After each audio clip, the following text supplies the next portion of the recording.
George Abbott, Mr. Broadway, has entertained Broadway audiences more often and over a longer period of time than any other person in the history of the American theater. How can I say, I'd like to be Shakespeare? No, I wouldn't either. He died at 40.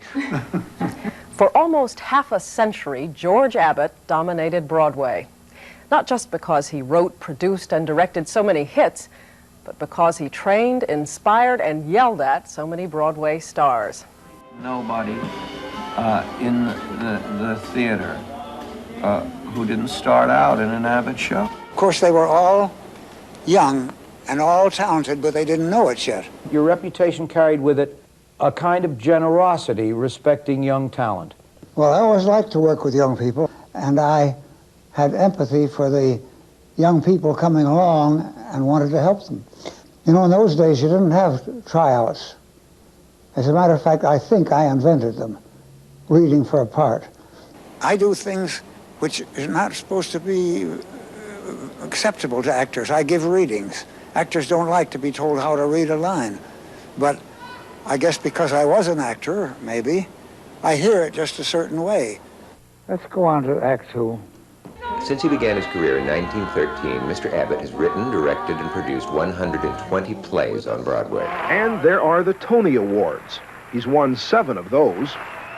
These are the old Tonys they used to give before they had the statues, you know.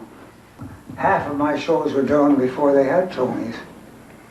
I'm a sucker for doing things. I get persuaded all the time to do something I don't want to do. Thank God. Thank God. Yeah. And Pajama Game, I said, a musical comedy about a union and Yeah, a we sucked factory. you into that one. Slowly but surely, you started as a co-author, and you just kept moving yourself into it until finally you couldn't get out of it. Each play is an individual problem. Technically, the basis is all the same. Hold the mirror up to nature. I have never seen anything like it in my life. We went to a note session. He said, all right, the first number's out, so get a new one. That whole scene afterwards takes place as the third scene. Everything started to switch like little tiles. We fall in love with our shows, and so we can't see their faults.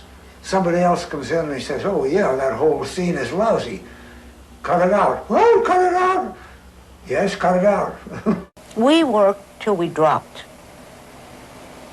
And 8 days later, we opened to 18 curtain calls. When you tell me that you think what I did was good, it makes me happy. I'm really ashamed at all the fuss